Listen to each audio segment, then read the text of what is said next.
Salam alaikum, bonjour tout le monde, j'espère que vous allez bien. Bienvenue sur votre chaîne Foot Algérie. Donc aujourd'hui nous allons parler du prochain stage de l'équipe d'Algérie pour le mois de juin, qui sera ponctué par 2 matchs amicaux de préparation, le premier face au Rwanda et le deuxième face à la Suède. Donc nous allons premièrement aborder le match face au Rwanda. Ensuite nous allons parler du match face à la Suède. Nous allons aussi nous pencher sur les imperfections de notre sélection algérienne. Nous allons aussi parler de la prochaine liste élargie, je dis bien la liste élargie, qui sera publiée très prochainement, qui comporte entre 40 et 45 joueurs. Et pour terminer, nous allons expliquer pourquoi ce stage de juin est l'un des stages les plus importants depuis l'arrivée de Petković à la tête de la sélection. Alors suivez bien la vidéo. En bref, une analyse claire et complète.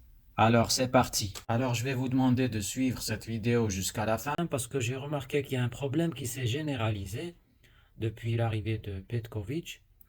Il n'y a personne qui parle des défauts de notre équipe ou des points faibles de notre équipe qu'il faut régler. Personne, mais alors personne. J'ai cherché partout sur Internet, les journaux, les médias, les youtubeurs. Il n'y a pratiquement personne qui parle des défauts de cette équipe.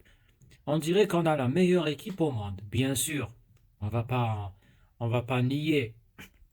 Les résultats sont là, ils sont positifs. On a une équipe qui est offensivement, qui est de très bon niveau. On fait bien circuler le ballon. On a gagné pratiquement tous nos matchs. Mais seulement, il y a encore des points faibles. Et parmi ces points faibles, il y en a qui sont flagrants. Des gros points faibles. Des points faibles qui ne sont pas dignes du tout d'une équipe, de grosse équipe d'Afrique.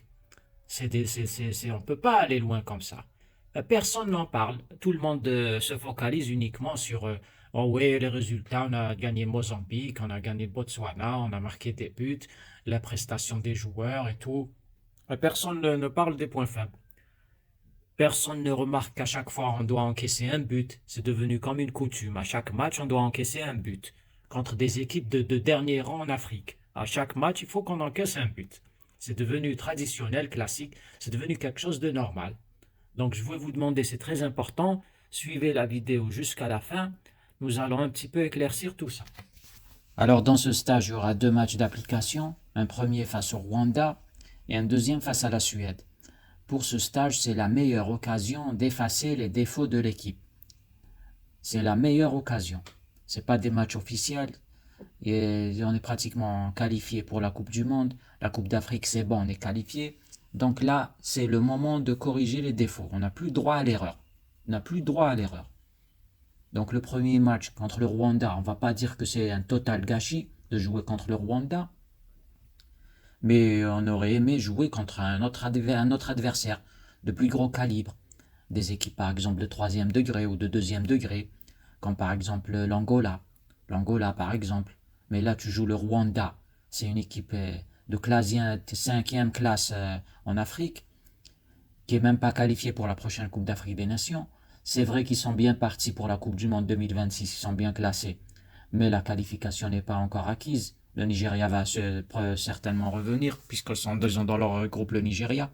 Donc tu joues le Rwanda. Je ne pense pas que ce soit un match qui va servir à grand chose. En tout cas, ça ne va pas vraiment faire progresser l'équipe. Dire qu'on a un stage qui sera partagé en deux plutôt. D'abord tu joues le Rwanda, ensuite directement la Suède. Je ne sais pas sur le match de Rwanda, est-ce que c'est une préparation pour la Suède, mais ça se fait pas, c'est inacceptable. Quand tu joues une équipe contre le Rwanda, si c'est pour préparer la Suède, c'est inacceptable. Enfin, ils devront prendre leurs responsabilités sur ce choix. Peut-être que le Rwanda va essayer de nous mettre des difficultés sur coup de pied arrêté. Je ne sais pas, ça va peut-être servir. Ensuite, pour la deuxième moitié du stage, en ce qui concerne la Suède. Donc, depuis l'arrivée de Petković, depuis son arrivée à la tête de la sélection algérienne, face à la Suède, ce sera la véritable opposition de taille. Depuis son arrivée, ça sera on peut considérer que c'est la troisième véritable opposition. On a joué deux véritables oppositions pour l'instant. On a joué contre l'Afrique du Sud, Ici, on a joué contre l'Afrique du Sud à domicile. On a fait 3 partout lors du tournoi qui s'est déroulé au stade de Baraki. Et on a joué contre la Guinée-Conakry. On a perdu 2-1 à Baraki dans le cadre des éliminatoires de la Coupe du Monde 2026. Donc sur les deux équipes qui se valent réellement et qu'on a affrontées depuis l'arrivée de Petkovic, on a eu des résultats négatifs. Maintenant, on va affronter la Suède. La Suède, c'est une équipe très solide, de haut niveau. Là, on sera confronté à une véritable opposition. On va jouer en Suède. On va voir comment vont se présenter les choses. Pour les deux premiers matchs, face à l'Afrique du Sud et face à la Guinée-Conakry, c'était les débuts de Petkovic. Mais là, ça fait une année qu'il travaille. Donc là, on va voir ce que ça va donner. Alors, l'entraîneur suédois s'est exprimé récemment. D'après ses propos, on voit clairement qu'il connaît très bien l'équipe d'Algérie. Et qui dit connaître l'équipe, c'est-à-dire bien analyser l'équipe. Il a parlé de Mahrez. Il a parlé aussi de la grande attente de la part des supporters algériens. Donc, il connaît les caractéristiques de l'Algérie. Et il a parlé de joueurs évoluant la plupart en Europe. Donc, il a dû analyser tout ça. Il nous a parlé des performances de Amoura. Il a même cité Amoura et les performances de Amoura en championnat d'Allemagne. Donc l'entraîneur de la Suède, il vient bien analyser notre équipe. Qui dit analyser l'équipe, c'est faire sortir les points forts et les points faibles. Et là, c'est là tout le sujet. Les points faibles de l'Algérie. Donc pour l'instant, on a certains points faibles qui n'ont pas été corrigés. On les a vus durant tous les matchs qu'a joué l'équipe avec Petkovic. J'ai déjà parlé de ces points faibles. À chaque fois, avant qu'on joue un match, à chaque fois, j'avertis sur les points faibles de l'Algérie et à chaque fois on encaisse un but sur ces points faibles-là.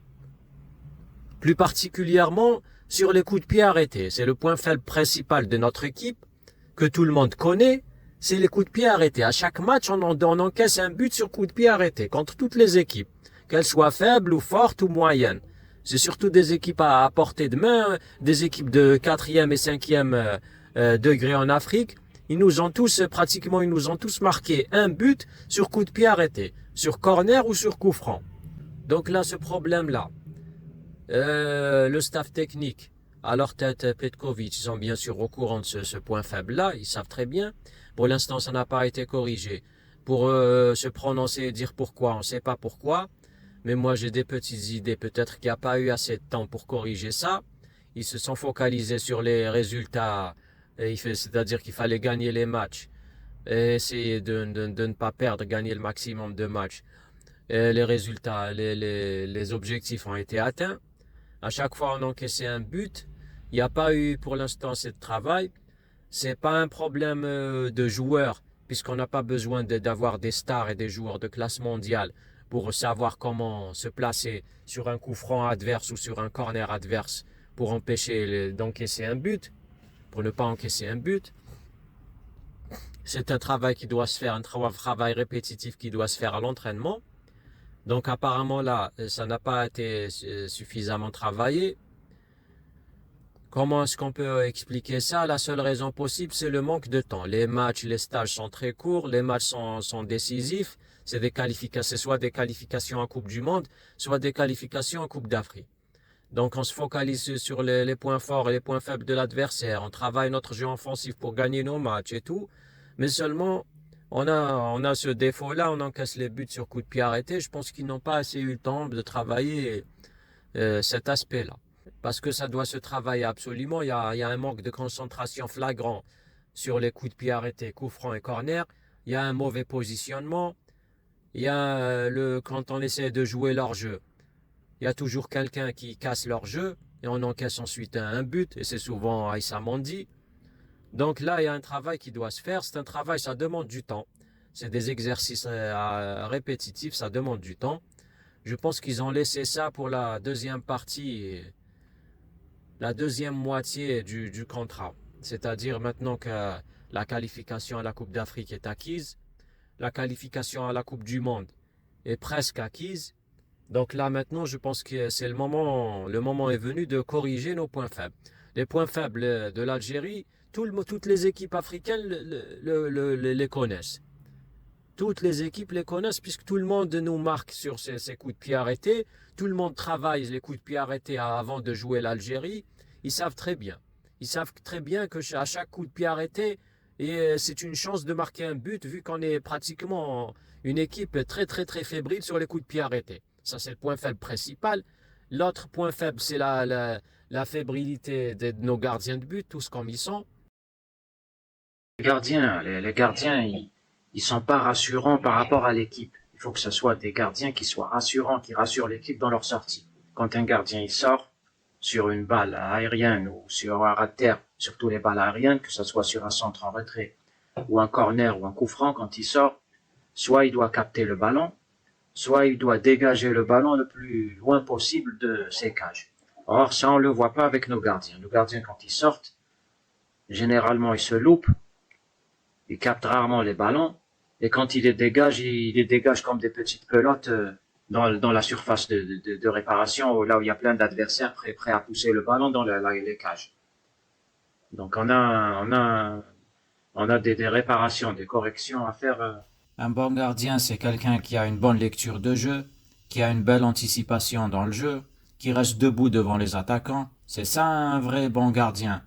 Par contre, les nôtres, là, la plupart, ils sont du même niveau, ils sont tous à peu près tous fébriles.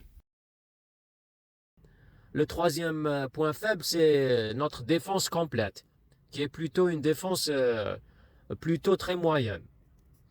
Donc voilà. Surtout, c'est les coups de pied arrêtés qu'il faut travailler. Donc je pense que ce stage-là, c'est la meilleure occasion pour travailler les coups de pied arrêtés. C'est pas des matchs décisifs, le Rwanda et la Suède. C'est des matchs de préparation, des matchs d'application. Ils sont faits pour corriger les erreurs, améliorer ce qu'il faut améliorer, faire progresser l'équipe, voir certains joueurs, tester certaines combinaisons, tester certains modes de jeu, certaines tactiques, certaines applications, certains exercices. Donc voilà, je pense que c'est le meilleur moment. Je crois que ils sont conscients de ça, l'entraîneur est conscient de ça. En ce qui concerne la liste et les joueurs qui seront convoqués, donc là, dans pas longtemps, il y aura la, la liste élargie, qui sera composée comme d'habitude d'à peu près entre 40 et 45 joueurs. Des fois un petit peu plus et des fois un petit peu moins, ça dépend. Donc là, pour l'instant, il n'y a aucune information qui a filtré. Les convocations n'ont pas été encore envoyées. Donc là, on ne peut pas se prononcer.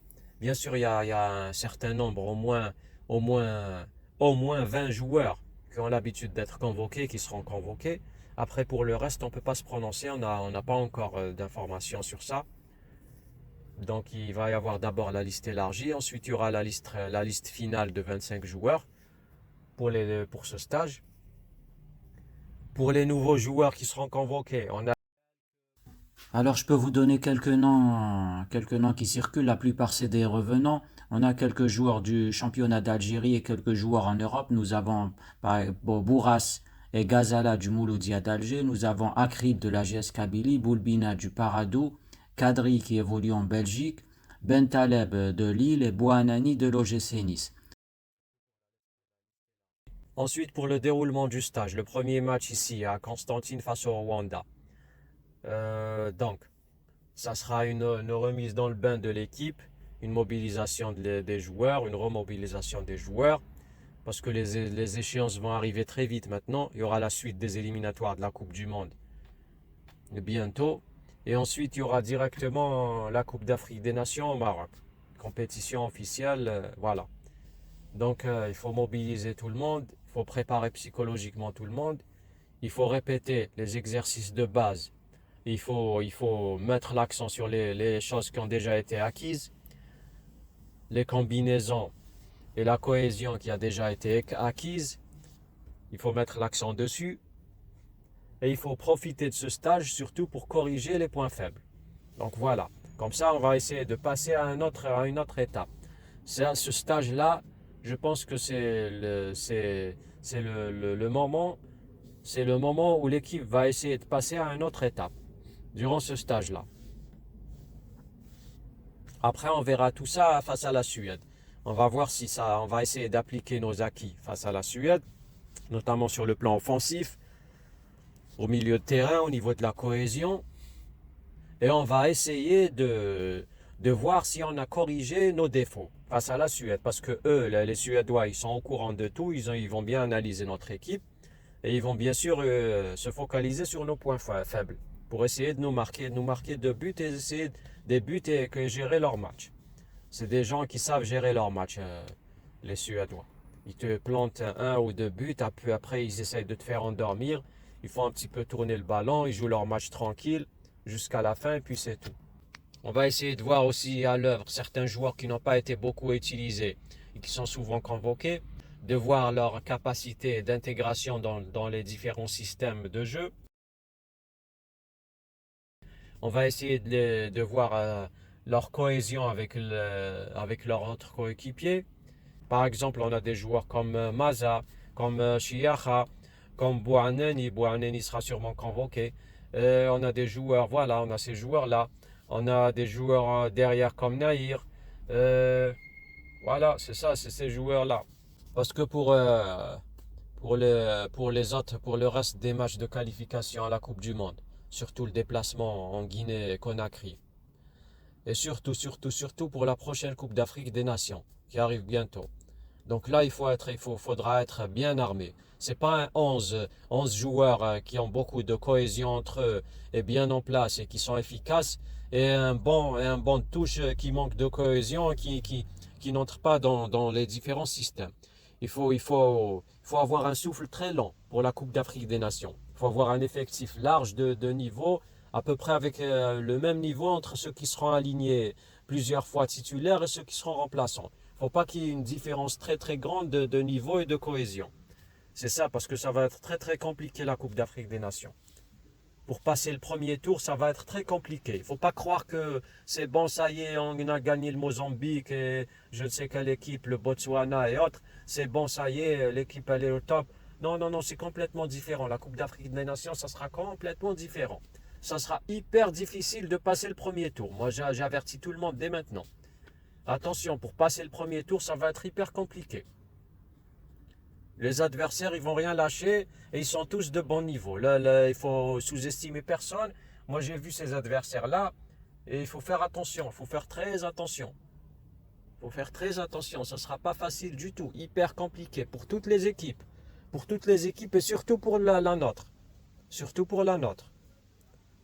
Il ne faudra pas partir à la Coupe d'Afrique des Nations avec des lacunes flagrantes sur les coups de pied arrêtés. Là, si on part jouer la Coupe d'Afrique des Nations avec les points faibles dont j'ai parlé souvent, là, c'est sûr qu'on ne passera pas le premier tour. Donc, il faudra faire très attention. Avant de conclure la vidéo, juste pour revenir un petit peu sur l'aspect offensif, car même sur l'aspect offensif, il y a quelques imperfections. Par exemple, ce que j'ai remarqué, c'est que quand nos arrières latéraux, arrière gauche et arrière droit, quand ils montent un peu plus en attaque, sur leur couloir, ils ont tendance beaucoup plus à soit faire des centres à ras de terre, soit faire des combinaisons avec les milieux de terrain ou les attaquants en une touche de balle, soit essayer de travailler en dribble et de pénétrer avec le ballon. On voit très rarement les centres en retrait aérien. Quand on fait des centres à ras de terre, comme ils le font toujours, il y a très peu, ça se concrétise très peu par une occasion réelle de but ou par un but. Parce que la densité de l'adversaire, il y a beaucoup de jambes, il suffit juste d'une petite déviation et le ballon est dégagé. Par contre, le système classique des arrières gauche et arrière droit, qui passe sur les couloirs, sur les côtés pour faire des centres en entrée sur les attaquants, c'est très efficace, c'est plus efficace que les centres à ras de terre. Quand tu donnes une balle aérienne, tu dois mobiliser chez l'adversaire les défenseurs qui doivent intervenir, ils n'ont que la tête pour intervenir. Tu sollicites le gardien aussi, qui est parfois obligé de sortir. Donc tu mets tout le système défensif adverse, tu le mets en difficulté quand tu fais un centre en retrait bien tendu et bien précis. Nous, sur notre équipe, elle le fait très rarement. Et quand elle le fait, l'adversaire est en danger, surtout les équipes africaines. Par exemple, on a bien vu sur une seule occasion, par exemple Farsi. Farsi, il a tendance à beaucoup faire les centres en retrait, c'est une très bonne chose. quand il est sur son aile droite.